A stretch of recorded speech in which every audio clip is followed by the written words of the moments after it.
Olá galera, eu sou o Rob Dato, esse é o nosso Papo B da semana. Desta vez eu vou falar de um filme que eu gosto muito, tá? É esse filme aqui, The Last Hero, O Último Herói, tá? Estrelado pelo James Ryan. O James Ryan, ele, para quem não conhece, ele é um karateca australiano, bem famoso, né, na Austrália. Ficou famoso porque ele fez uns filmes de karatê, né, de porrada, nos anos 70 e anos 80. Que é o Kill and Kill All e o Kill and Kill Again. São dois filmes muito interessantes, divertidos, né? Filmes B de karatê, bem à moda dos filmes de Kung Fu dos anos 70, né? Aproveitando essa Kung Fu Ploitation que estava em alta na época. E o James Ryan, ao longo dos anos, ele foi tentando se tornar um action hero, né? Um ator de ação. Fez vários filmes aí, alguns filmes bem obscuros, né? Praticamente todos os filmes dele são bem desconhecidos, né? Esse aqui em questão, que a gente vai comentar, é um filme de 91 e é um filme que eu tenho uma história peculiar. Eu sempre ia na locadora, via a capa desse filme, tinha vontade de pegar a capa desse filme, mas acabava não locando, sei lá por qual motivo, por qual razão, né? Assim como o Kill and Kill All, o Mate ou Morra foi lançado aqui em VHS, cara, eu vi a capa do VHS, os caras, acho que da FJ Lucas, se eu não me engano, fizeram o favor de colocar a foto do Jogo da Morte 2 na capa do filme. Então, puta, eu falava, cara, filme que não tem a capa, nem a capa própria do filme deve ser muito ruim, né, cara? E acabei conhecendo James Ryan tardiamente, né? Felizmente eu consegui uma VHS RIP, né, cujo esse DVD aqui, a matriz dele é um VHS. Esse filme não foi lançado em DVD aqui, obviamente, né, obscuro. Provavelmente não vai ser nunca. Nem aqui, eu não sei se saiu nos Estados Unidos, né? Provavelmente lá deve ter saído, eu não tenho conhecimento, né? Mas enfim, falando do filme então, The Last Hero, é o seguinte, cara, o James Ryan faz o Calife, né? O nome dele no filme é Calife. E ele é um pintor, cara, ele é um artista, é um pintor que foi depor num julgamento contra um traficante de drogas, né? O filme começa com ele depondo no julgamento e o traficante é condenado à prisão. Só que isso acaba expondo, né? Como ele tem que depor lá no julgamento, acaba expondo o James Ryan, né? O promotor deu uma passada de perna nele lá, não era para ele se declarar, mas ele teve que se declarar para o cara, né? No julgamento está o chefão que estava por trás desse traficante, que é o Montoro, vivido pelo Richard Link, né? Que é um velho conhecido aí dos filmes B, né? E o Montoro então, cara, jura de morte o Calife. Meu, esse cara vai se fuder comigo, né? O que acontece com o Calife, cara? Ele acaba sendo culpado de um crime injustamente. O Montoro faz essa vingança com ele, né? Faz ele estar lá na cena de um crime e tal, e acaba condenado por aquele crime e acaba preso. E na prisão, todo mundo é pau mandado no Montoro. Então, cara, o Calife vai se fuder na prisão. Ele vai ser torturado, vai ser humilhado, né? Aquele esquema de filme de prisão que a gente está acostumado do cara ser humilhado, o cara apanhado de todos os outros policiais e tal, né? E o único refúgio que o Calife encontra é um sensei que ele encontra convenientemente encontra na cadeia lá. No filme fica explícito que ele já era um praticante de artes marciais, ele já era um karateca, né? Aparece o dojo dele, inclusive quando ele foge da polícia ele vai pro dojo dele se esconder e tal. Mas assim, sempre como todo filme que tem luta, né, o mestre tem sempre alguns conhecimentos a mais aí para introduzir, né? Então ele fica muito amigo desse mestre, e como ele foi preso injustamente, ele acaba conseguindo escapar da cadeia, né? A ação do filme começa praticamente aí.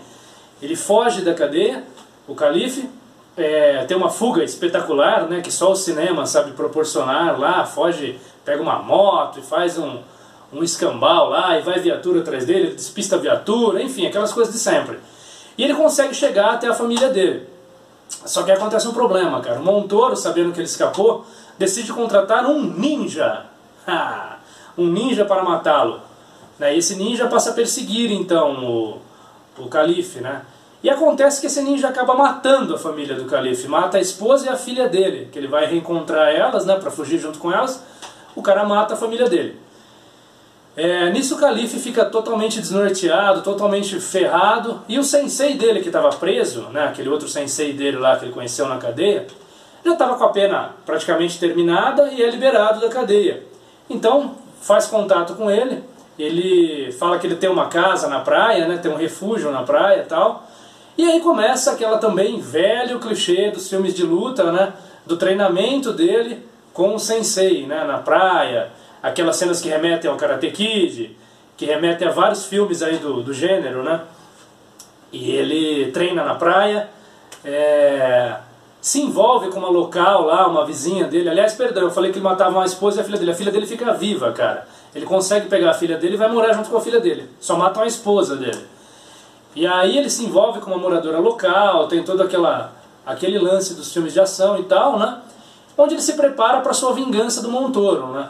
Só que aí, para se vingar do Montoro, ele vai ter que enfrentar, obviamente, o ninja, o assassino do Montoro, né? Para enfrentar o ninja, ele vai ter que usar toda a sua habilidade marcial. E cara, esse filme é praticamente um achado dos filmes de ação, assim. Tava em 91, já tava numa fase onde os filmes de ação... Teve o Exterminador do Futuro 2, né, que foi um dos expoentes máximos naquele mesmo ano, mas mesmo assim, já meio que se ensaiava ali a derrocada do gênero, né? O gênero teve o seu ápice nos anos 80, né, os filmes de ação, e começou a decair nos anos 90, né? E mesmo assim, cara, apesar de ser um filme B, né, obviamente, um filme barato, não estava comentando aqui, é um filme muito interessante e muito bem feito. Ele acaba sendo um filme muito bem feito. Inclusive tem um detalhe que eu achei muito interessante, né, na visual. Na cena de luta final, onde o Ryan invade o covil do Montoro lá e tal, cara, ele se pinta, metade dele, ele é um pintor, ele é um artista, né? Então ele faz uma camuflagem muito assim, que não é muito camuflagem, né? Mas visualmente fica legal, ele se pinta metade do corpo dele de preto e metade de branco, assim. E nas cenas de luta isso dá um visual muito legal, dá um visual assim meio que ímpar, parece que ele é quase um super-herói ali.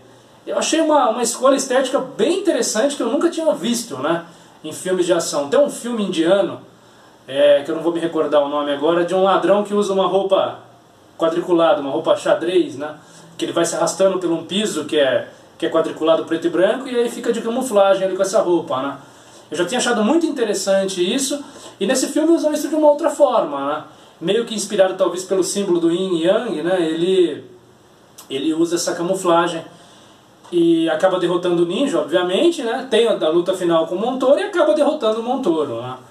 E, cara, apesar do James Ryan ele ser um bom artista marcial, as cenas de luta não são lá grandes novidades, né? Para quem é fã do gênero como eu, já viu centenas aí, né, de filmes desse gênero, não apresenta nada muito inovador, né? Aquele esquema de luta que lembra filmes de kickboxer. Inclusive o James Ryan faz o vilão no Kickboxer 5.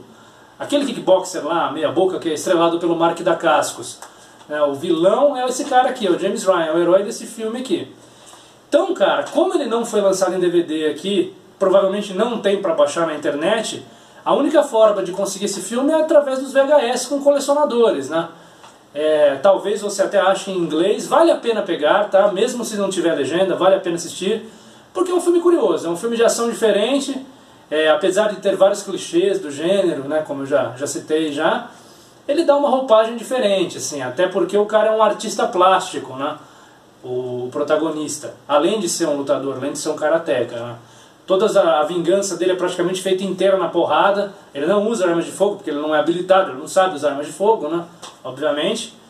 E vale a pena ver, cara. Pega um pouco de carona ainda naquela onda de ninjas dos anos 80, um pouco de Karate Kid, né? Um pouco de... Me remeteu bastante também aos filmes do Jeff Speakman, né? Os primeiros filmes do Jeff Speakman. Inclusive o James Ryan, ele parece um Jeff Speakman mais magro. É engraçado, cara. Vale a pena ver, tá? The Last Hero, o último herói. Fica aí minha dica dessa semana. Quem quiser... Aliás, a capa desse filme lembra bastante a capa do VHS do Bitter Tomorrow, do Alvo Duplo do John Woo, tá? Me remeteu bastante ela. Me remetia já na época que eu via em locadora, né? E fica aí então minha dica dessa semana, gente. Valeu, muito obrigado. Se gostou, dá joinha. Semana que vem estaremos de volta com mais um Filme B.